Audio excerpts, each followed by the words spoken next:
Good afternoon, this is Jeff with Sewer Tech Northwest. We are at 235 West 19th Street here in Lafayette. We are located to the left of the front doorway.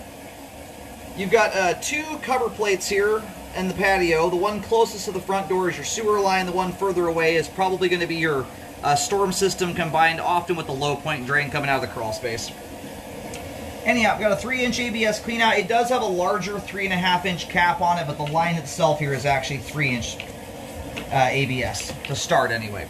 We're going to check the overall condition, serviceability of the sanitary sewer line. Water's running, we are zeroed out, and off we go. Now we're hoping for a winner on this one. I think just about every house I've done on this street thus far has required hydrojetting at the secondary cleanout. Let's see if this one made it without getting rocks inside of it. Alright, just swapped over there to 3034 PVC pipe, 4-inch diameter. Looks like there might be a little tiny bit of standing water at the base of that dive there. We'll revisit that on the way out and see how that looks when it's drained. At best, it looks like you might have an extraordinarily minor amount of standing water there.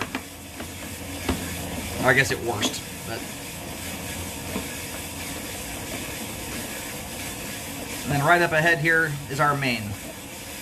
Now we're going to go locate that real quick while the pipe drains off, and we'll get a nicer look at everything as we come back in.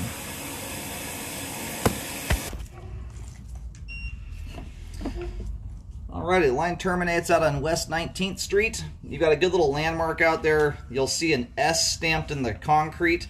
It's pretty close to, right in line with where the cleanout's at.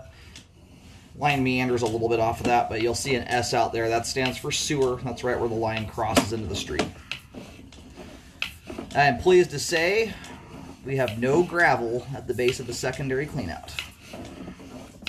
It's a very, very common occurrence, not just out here. It's very common on a lot of new builds all over the place.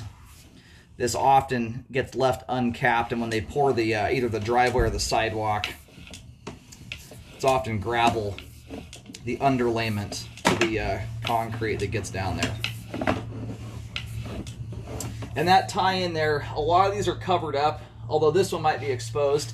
In this neighborhood, they're always at the very front edge of the front, about a foot or so from where the front yard meets the sidewalk. You'll see a big steel plate in your yard, if it's uncovered anyway. Underneath that's a secondary cleanout. So right here you have this is like the world's tiniest belly. You can hardly even call it one. From about 15 feet to 16, it's not even quite 17. We're going to just call it 15 to 16 feet. You have something like maybe a 1/16 of an inch of standing water.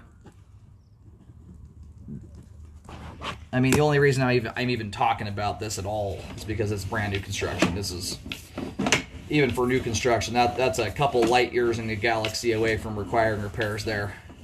The only reason I mention it much on new construction, and even this is rare, from time to time, these lines can still be in a state of settling because they have been often newly installed. Although some of these have been installed for quite some time.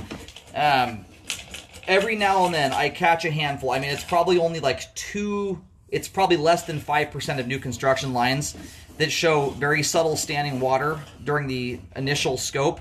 When I come back 9 months later or something like that, usually I recommend doing it around 9 months into the 1-year warranty. Let the line sit for a bit. If it's going to settle any further, you're going to generally catch it in that span of time. Most settling occurs almost instantaneously after a line is buried. Usually it's done doing most of its settling within the first couple days of being buried in the ground.